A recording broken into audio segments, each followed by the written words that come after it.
అందరికీ నమస్కారం. కార్యక్రమం ప్రారంభించే ముందు గురువుగారు బ్రహ్మర్షి పత్రి గారికి ఒకసారి మనం ధన్యవాదాలు చెప్పుకుందాం. మనం 37 ఎపిసోడ్‌ల నుంచి బుద్ధుని యొక్క బోధలు చెప్పుకుంటున్నాం. ఈరోజు 10వ పార్ట్. ధమ్మపదం నుంచి ఆయన బోధ. ఆయన ఉత్తమ పురుషుని యొక్క లక్షణాలు చెప్పడం జరిగింది. ఎవరు ఉత్తమ పురుషుడు అంటే మూఢనమ్మకాలు వదిలినవాడు, మోక్షం యొక్క గొప్పతనం తెలిసినవాడు, సంసార బంధాల నుంచి బయటపడినవాడు,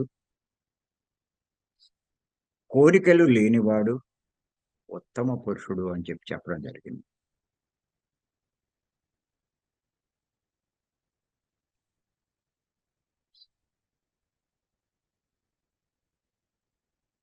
ఇక్కడ ఏ మానవుడైనా సరే బుద్ధుడు యొక్క ప్రయత్నం ఏంటంటే మానవులందరూ కూడా దుఃఖం లేకుండా జీవించాలి.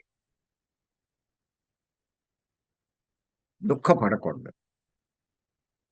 అంటే బాధపడకూడదు. దేని గురించైనా సరే.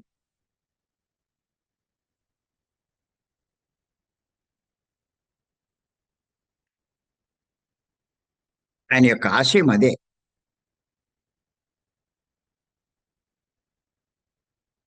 ఆయన్ని బుద్ధుణ్ణి ఎంతో గారాబంగా పెంచారు. కష్టమన్నది తెలియకుండా పెంచారు.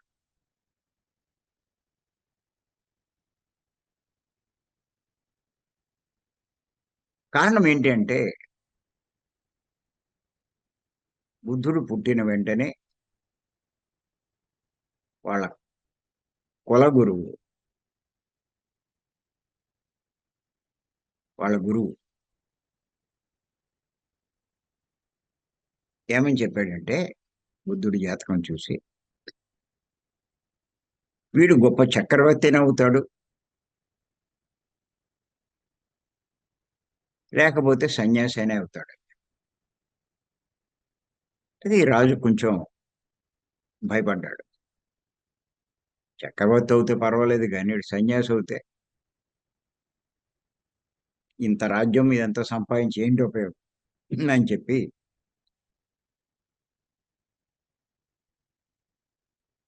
వాడిని కష్టం తెలియకుండా పెంచాడు, బయటికి రాకుండా. కానీ ఎందుకో ఒకసారి బయటికి వెళ్ళినప్పుడు రోగగ్రస్తుడిని, ముసలివాడిని, చనిపోయిన శవాన్ని, ఇలా ఎంతోమంది ఇలాంటి వాళ్ళని చూడడం జరిగింది. అరే! ఇన్ని బాధలుంటాయా మానవుడికి? ఏ బాధ లేకుండా జీవించలేడా? తాను ఎలా జీవిస్తున్నాడో అలా ఆలోచించి చూస్తే అందరికీ ఈ బాధలున్నాయి. మరి ఈ బాధలు లేకుండా ఉండాలి అంటే ఏం చేయాలి? అది తెలుసుకోవాలనుకున్నాడు. అప్పుడు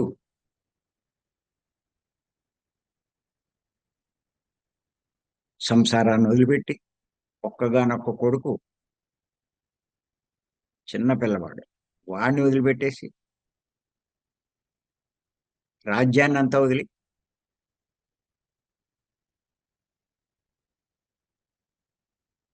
ఈ మార్గం తెలుసుకోవడానికి వెళ్ళాడు. ఎంతోమంది గురువుల్ని కలిశాడు. వాళ్ళు చెప్పిన ఎన్నో సాధనలు చేశాడు.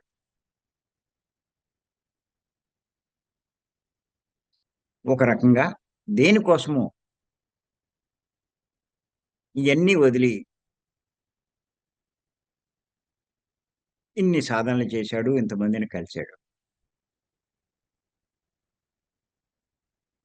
ఇటువంటి కష్టం లేని స్థితి పొందడానికి. అదే నిర్వాణం. దాన్నే మోక్షం అని కూడా అంటారు. ఏం చేయాలి?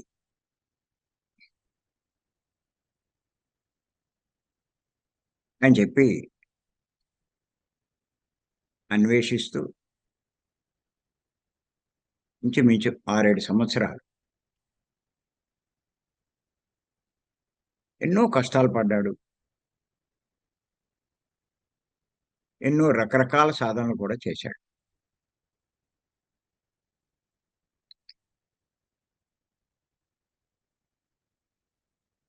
ఎన్నో తెలుసుకున్నాడు. చివరికి ఈ శ్వాస మీద ధ్యాస అంటే ఆనాపానసతి చేయడం ద్వారా తాను నిర్వాణాన్ని పొంది దుఃఖంలోంచి బయటపడాలి అంటే నిర్వాణమే మార్గమని సంగతి తెలుసుకున్నాడు.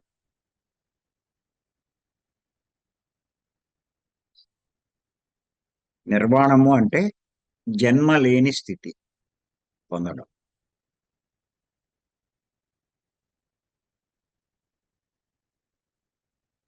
మరి ఎవరు పొందగలరు? ఉత్తమ పురుషులకే అది సాధ్యం. అందరికీ సాధ్యం కాదు. అందుచేత ఎవ్వరైనా సరే ఉత్తమ పురుషులు కావాలి.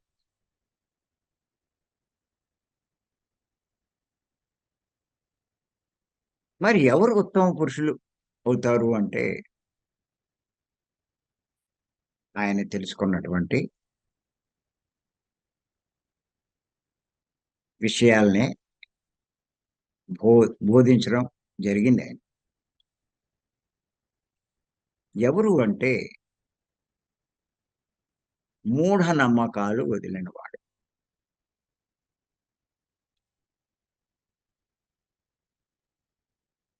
ఎవరైతే మూఢ నమ్మకాలతో ఉంటారో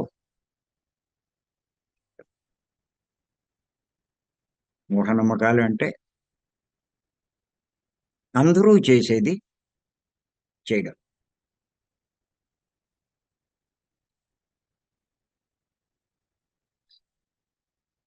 తరతరాల నుంచి ఆచారంగా వచ్చేది చేయడం. ఎవరో ఏదో చెప్పారని చేయడం. అంతేగాని వీళ్ళు ఆలోచించరు.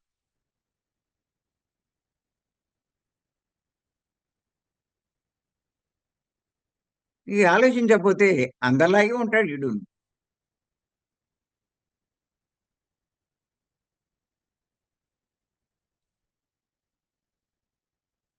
అందరిలాగే పుట్టడం, చనిపోవడం. పుట్టడం, చనిపోవడం. ఈడు నిర్వాణం ఎలా పొందుతాడు? చావు పుట్టుకలు ఉన్నవాడు.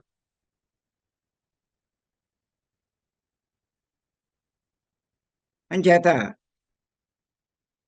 ఎవ్వరైనా సరే మూఢనమ్మకాలు వదలాలి. దానికి కాస్త వివేకం ఉపయోగించాలి. ప్రతీదీ తనంతట తాను విచారణ చేయాలి.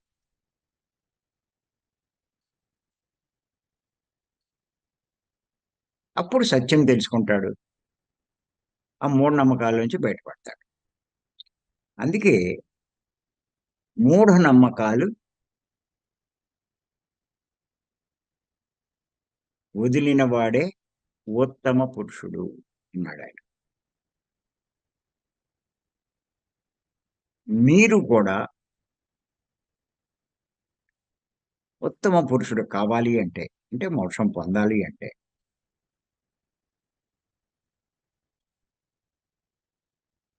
మూఢనమ్మకాలు వదలవలసిందే. ఆచారంగా వస్తున్నవి అందరూ చేస్తున్నవి. మీరు విచారణ చేసుకోవాలి. ఇందులో ఏయి సరైనవి, ఏవి మనం అనుసరించాలి అన్నది విచారణ చేయి.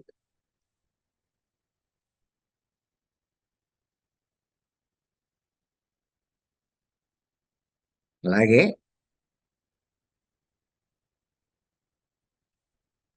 మోక్షం యొక్క గొప్పతనం తెలిసినవాడు. మోక్షం పొందితే నువ్వు ఎంత అదృష్టవంతుడివి. ఎంత గొప్ప స్థితి అది. మోక్షం పొందకుండా జీవించే జీవితం ఎంత దుర్భరమైనది అన్నది నీకు అర్థమవుతే, ఆ మోక్షం పొందాలనే కాంక్ష పెరుగుతుంది.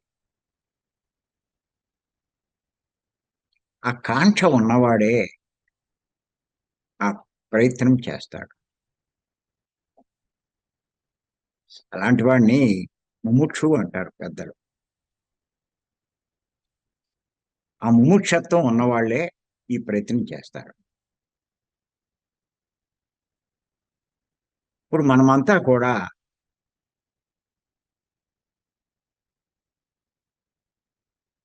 ముముక్షువులమే. మోక్షం పొందాలనే ప్రయత్నం చేసేవారమే.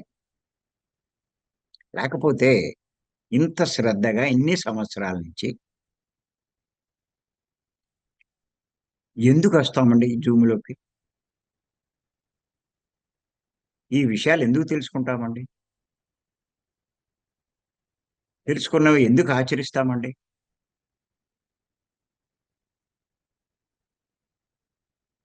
ఈ మోక్షం పొందే ప్రయత్నం కొంచెం కష్టమేనండి. ఈ ప్రాపంచిక జీవితంలో ఉన్న వాళ్ళకి ఇన్ని రకాల బరువులు, బాధ్యతలు, పనులు ఎన్ని ఉన్న వాళ్ళకి ఎంత కష్టమండి ఇది. అయినా సరే మరి ఎంత శ్రద్ధగా మీరంతా పాల్గొంటున్నారు.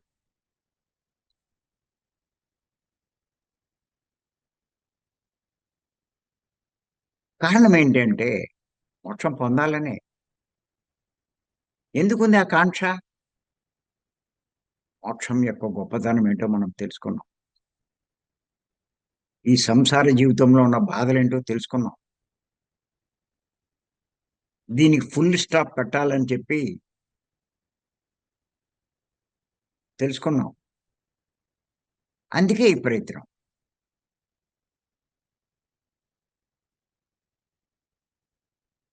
ఎన్ని వదులుకుంటున్నాం.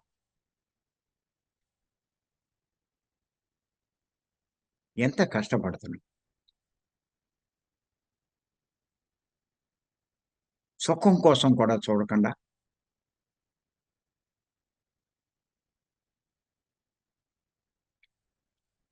మోక్షం కోసమే కృషి చేస్తున్నాం. మోక్షము అంటే చావు, పుట్టుక లేని స్థితి.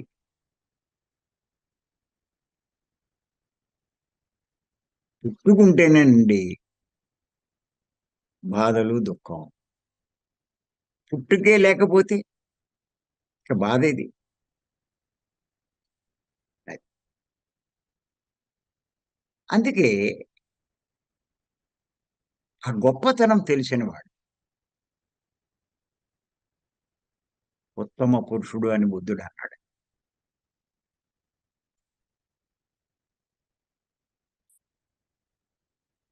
మరి బుద్ధుడు చెప్పిన కోవలోకే వస్తాం మనమంతా కూడా. ఇప్పుడు ఇయన్నీ ఎందుకు తెలుసుకుంటున్నాం? ఇంకా ఏమైనా మనలో లోపాలుంటే సరి జేసుకోవడానికి, మార్చుకోవడానికి.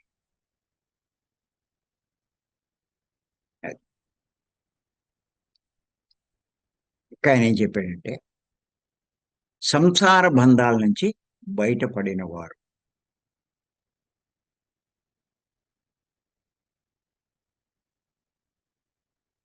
అంటే ప్రతి ఒక్కరూ సంసార జీవితం జీవిస్తున్న వాళ్ళమే. మనమేమి అన్నీ వదిలేసి హిమాలయాలకో, అరణ్యాలకో, ఆశ్రమాలకో వెళ్ళిపోయినోళ్ళం కాదు.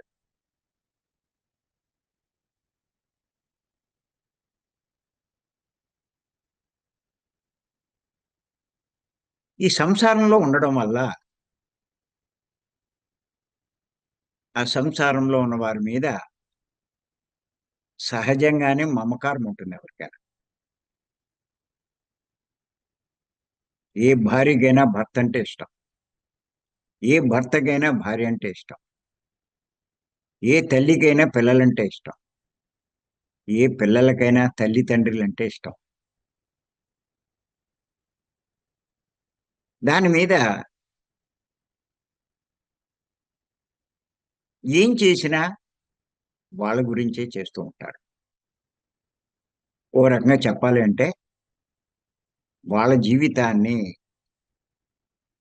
వాళ్ళకే వాళ్ళ కోసమే అర్పిస్తూ ఉంటారు.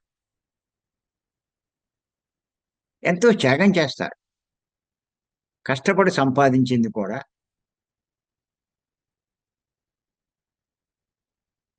పురుషుడు అవనివ్వండి, స్త్రీ అవనివ్వండి. పిల్లల కోసం, ఆ సంసారం కోసం ఉపయోగిస్తూ ఉంటారు. కారణం ఏంటంటే మమకారం. వాళ్ళంటే ఇంత ఇష్టం.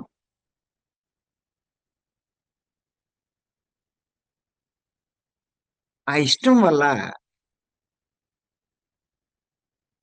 ఈ సంసార బంధంలో చిక్కుకుపోతారు.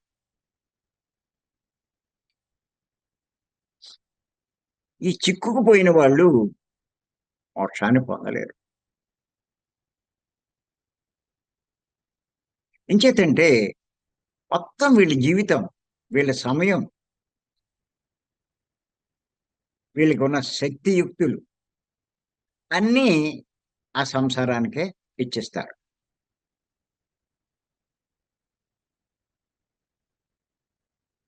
జన్మంతా అంతే వాళ్ళకే. పుట్టినప్పటి నుంచి చనిపోయేదాకా. చనిపోయేటప్పుడు కూడా ఆరాటమే.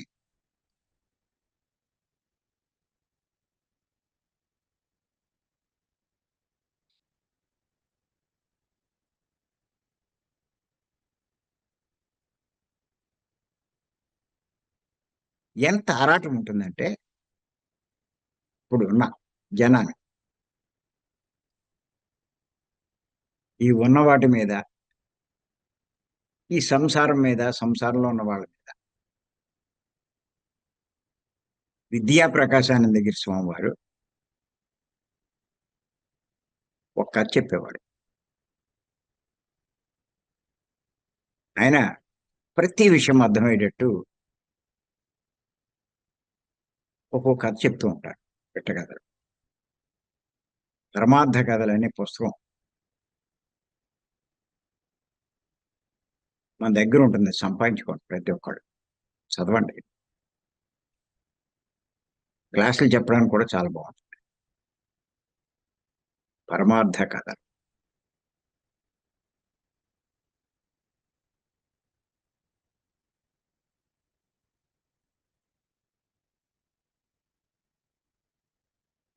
ఏంటంటే ఒకడు బాగా ముసలోడయ్యాడు. ఇంకా అవసాన దశలోకి వచ్చేసాడు.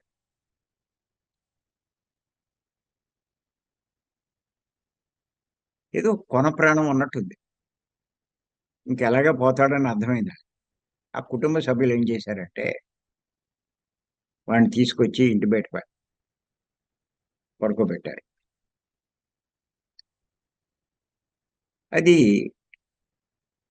ధరలు పెద్ద పెద్దవి కాదు కాబట్టి పూర్వకాలం పల్లెటూరు లాంటి ఇల్లు. అక్కడే పశువులుండేయి. ఆ పాక కూడా అక్కడే ఉంది. పశువులు కూడా ఉంటాయి. ఉన్నాయక్కడ. ఈయనేమో ఇక్కడే పడుకోబెట్టారు.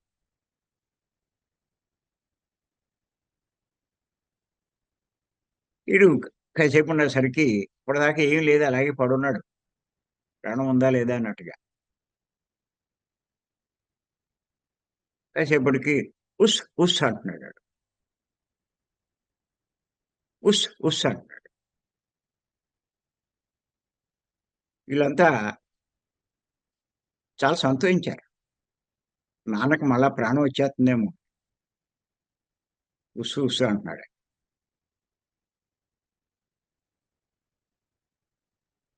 తీరా చూస్తే ఉస్సు అని ఎందుకు అంటున్నాడంటే ఆ పశువుల పాకలో ఉన్నటువంటి ఆ గేదె ఆ ఇంట్లో ఉన్న పాత చీపురు కట్ట దాన్ని తింటుంది. ఆ పాడైపోయిన డొక్కు చీపురు కట్ట తినేస్తుందని చెప్పి దాన్ని కొడుతున్నాడు. ఉస్సు ఉస్సు అని. తినకు తినక అని. అది చూసారాళ్ళు. నవ్వుకున్నారు. ఆ! మిగతా సదియ్య. ఈడెళ్ళిపోవడానికి సిద్ధంగా ఉన్న చీపిరి కట్ట మీద ఉన్న భ్రాంతి కూడా ఈడికి పోలేదు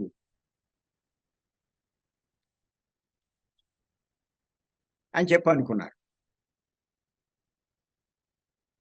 ఇప్పుడు మానవుడి యొక్క జీవితం ఇలా ఉందండి.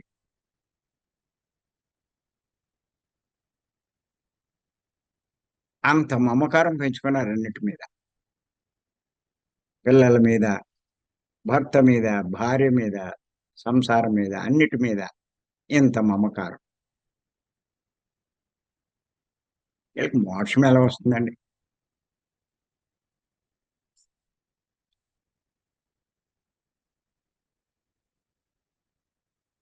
అందుకే ఎవడు ఉత్తమ పురుషుడు అంటే బుద్ధుడు చెప్పాడు. సంసార బంధాల్లోంచి బయటపడినవాడు. అంటే మమకారం లేనివాడు. వాళ్ళతో ఉండకూడదని కాదు. సంసార బంధంలోంచి బయటపడ్డం అంటే వాళ్ళతో ఉండకూడదని కాదు. గుర్తెట్టుకోండి. వాళ్ళతో ఉండాలి. మమకారం అంటే వాళ్ళని చూడొద్దని కాదు. వాళ్ళ కోసం తప్పులు, పాపాలు చేయకూడదు. అధర్మంగా ప్రవర్తించకూడదు. తన జీవితాన్ని నష్టపెట్టుకోకూడదు.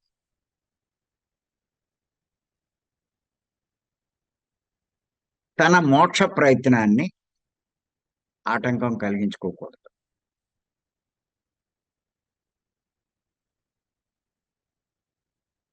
భూమి మీదకొచ్చి మోక్షం పొందాలి కానీ పతనం చెందకూడదు. ఎవరు పతనం చెందుతారు? ఈ మమకారం ఉన్నవాడు. సంసార బంధంలో చిక్కుకున్నవాడు. వాళ్ళు లేకపోతే నేను లేను. వాళ్ళే నా సర్వస్వం.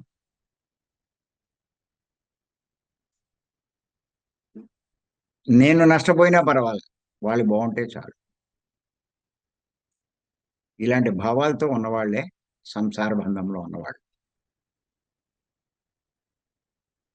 ఇటువంటి సంసార బంధంలోంచి ఎవరైతే బయటపడతారో వారినే ఉత్తమ పురుషుడు అన్నారు.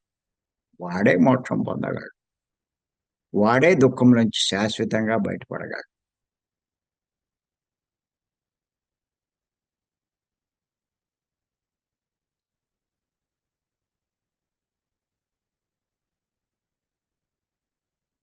ఈ సంసార బంధంలోంచి ఎలా బయటపడాలో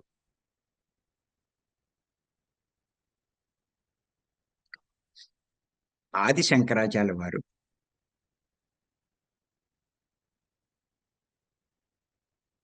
ఎన్నో రకాలుగా బోధించారు. భజ గోవిందం. ఆయన విచారణ చేయమన్నారు. ఈ సంసార బంధంలోంచి బయటపడడానికి విచారణ చేయమన్నారు. నీవెవరు? నేనెవడును? నేనెక్కడి నుంచి వచ్చాను? నా యొక్క తల్లి ఎవరు? తండ్రి ఎవరు?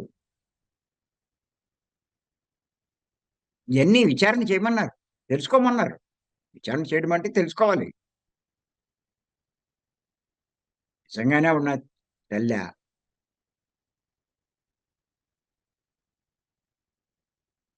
ఆయన నా తండ్రా? ఎప్పుడు తెలుస్తది? ముందు నువ్వెవరో తెలుసుకుంటే.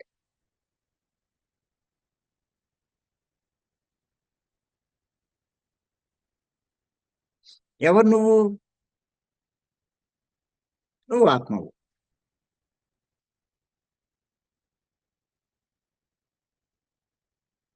నీ తల్లి ఆత్మను కందా? తల్లి శరీరాన్ని తయారు చేసింది.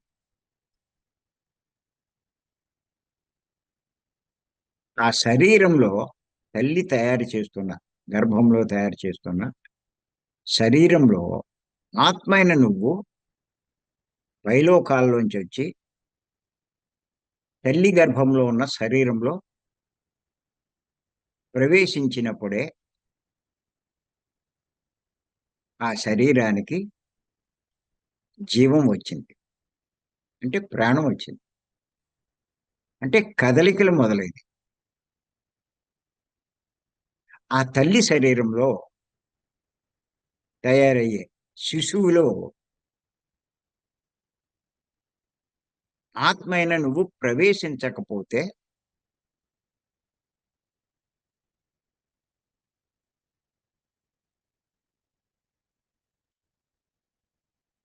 తల్లి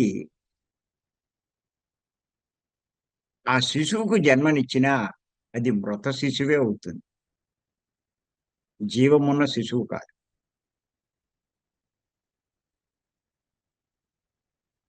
వెంటనే శ్మశానానికి తీసుకెళ్ళి కప్పెట్టేస్తారు.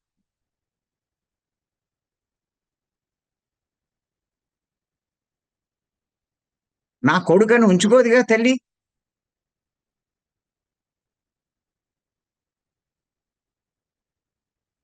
ఎందుకు ఉంచుకోదు? ఉంచితే అది కుళ్ళిపోద్ది.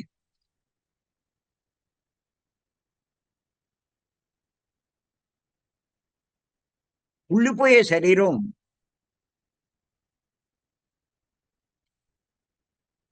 తల్లి కొడుకు ఎలా అవుతాడు? తల్లి కూతురు ఎలా అవుతుంది? ఆలోచించండి ఒక్కసారి. మరి కొడుకు అవుతే ఎందుకు తీసుకెళ్ళి కప్పెట్టేస్తారు? ఉంచొచ్చుగా.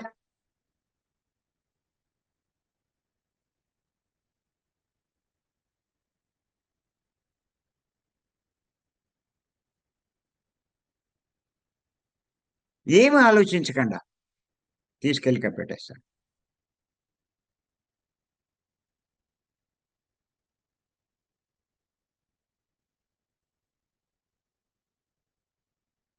ఏ తల్లి ఆ శిశువుని పెంచుతుంది? ఎప్పుడైతే నువ్వు ఆత్మవైన నువ్వు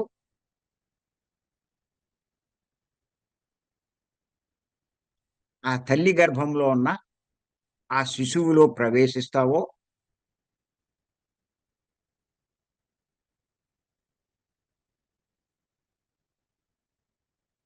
అప్పుడు ఆ శిశువుకి చలనం వస్తుంది.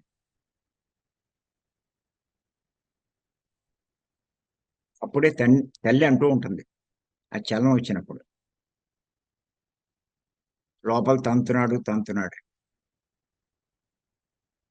ఇప్పటిదాకా అందు. తంతున్నాడు అంటే అర్థం ఏంటి? ఆత్మ ప్రవేశించింది. అంటే నువ్వు ప్రవేశించావు.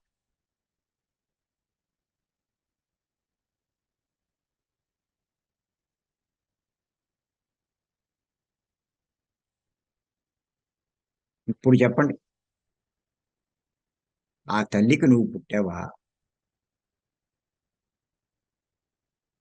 ఆ శరీరానికి ఆవిడ తల్లి, నీకు కాదు. నువ్వు శరీరం అవుతే ఆవిడ నీకు తల్లే. నువ్వు శరీరమా? శరీరంలో ప్రవేశించిన ఆత్మవి. ఈ విచారణ చేయి. అదే శంకరాచార్యులు చెప్పేది. నువ్వు పూర్ణాత్మ నుంచి వచ్చినటువంటి అంశవి. ఆ పూర్ణాత్మ నీకు తండ్రి.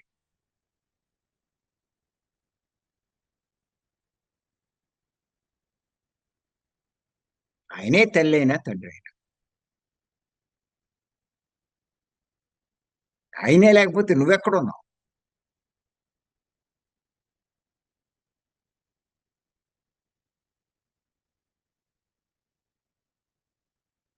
ఆత్మ కనిపించదు. శరీరంలో, ఆ గర్భంలో ఉన్నటువంటి శిశువులో ఆత్మ ఎప్పుడు ప్రవేశించిందో నీకు కనిపించదు. ప్రవేశిస్తున్నప్పుడు నీకు కనిపిస్తే ఇవన్నీ నీకు అర్థమవుతాయి. కనిపించకపోవడం వల్ల ఇది నీకు అర్థం కావట్లా.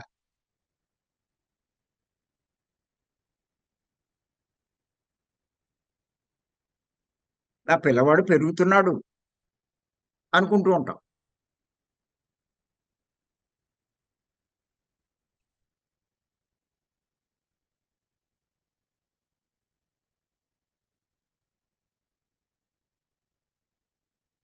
ఇంకా విచిత్రం ఏంటంటే, తల్లి గర్భంలో ఆ శిశువు ఉన్నప్పుడు చాలా చిన్న సైజు ఉంటుంది.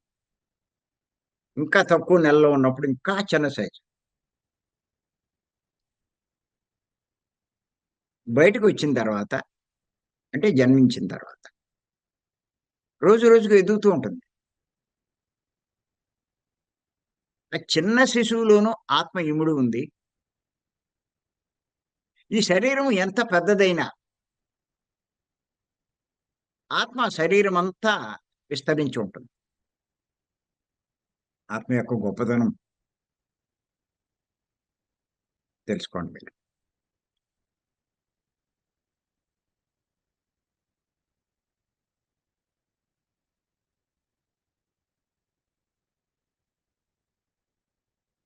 చేత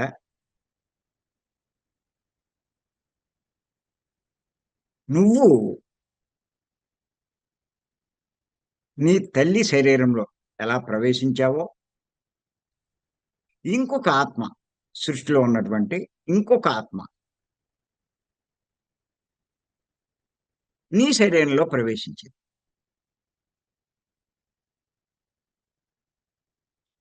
ఆ ఆత్మ నీ కొడుకు ఎలా అవుతాడు? నీ కూతురు ఎలా అవుతుంది?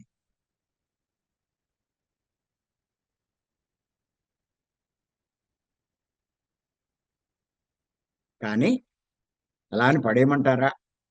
వదిలేయమంటారా? ఇది కాదు.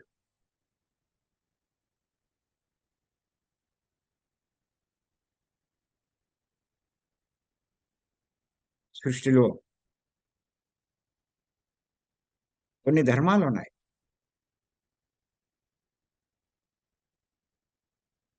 సంసార ధర్మం అని. పత్రి గారు చెప్తారు మనకి. సంఘ ధర్మం, సంసార ధర్మం ఇలా.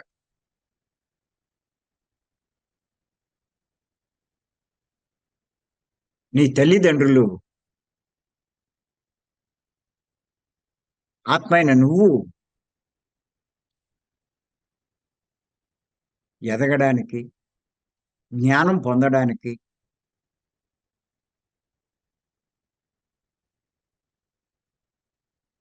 పూర్ణాత్మగా ఎదగడానికి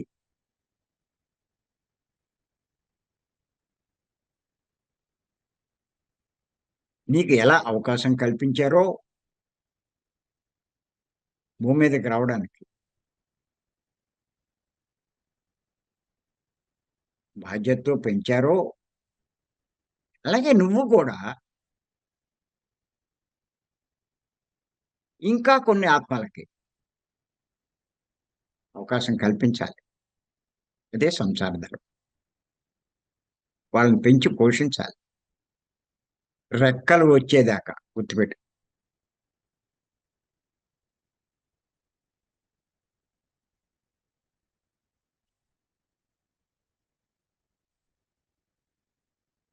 వారెప్పుడైతే పెద్దవాళ్ళవుతారో, మేజర్‌లవుతారో,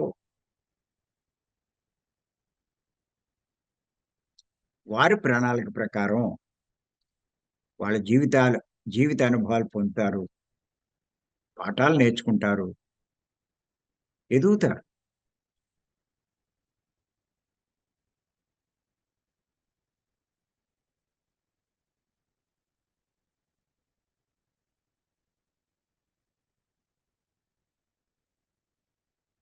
అంతేగాని నా కొడుకు, నా కొడుకు అంటూ, నా కూతురు, నా కూతురు అంటూ, నా తల్లి, నా తండ్రి అంటూ, నిన్ను నువ్వు మర్చిపోయి,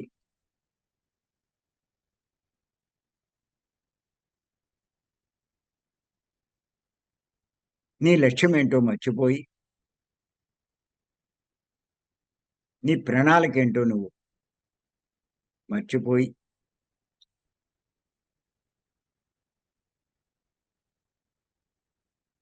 జీవించడం అన్నది ఎంతో అజ్ఞానంతో కూడుకున్న విషయం. అలాంటి వాళ్ళు మోక్షాన్ని పొందలేరు. లక్ష్యాన్ని సాధించలేరు.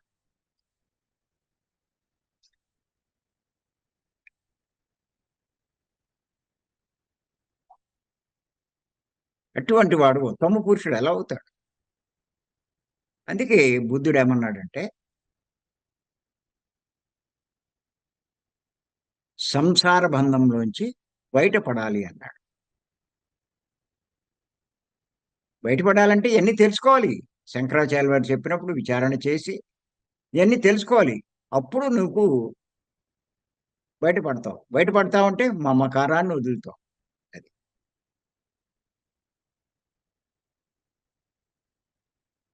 ఎందుకు చెప్పాడు శంకరాచార్యులు వారు?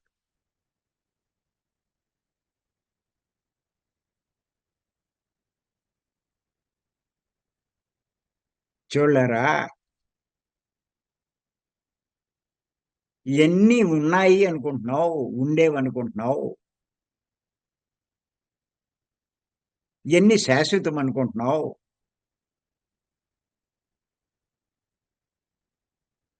ఇయన్నీ గొప్పవనుకుంటున్నావు. వాటికే ఎక్కువ ప్రాముఖ్యం ఇస్తున్నావు. ఇవన్నీ సారహీనమైనవి. ఏమీ సారం లేనివి. స్వప్నతుల్యమైనవి. స్వప్నం లాంటివి. అంచేత ఈ విశ్వాన్ని, ఈ విశ్వంలో ఉన్న వాటిని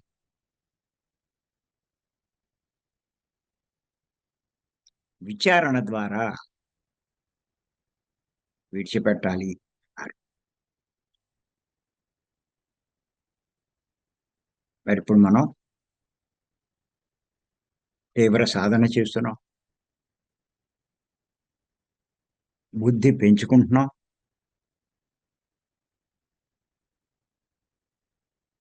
వివేకం పొందుతున్నాం. ఇలాంటి విచారణ చేసే ప్రయత్నం చేస్తున్నాం.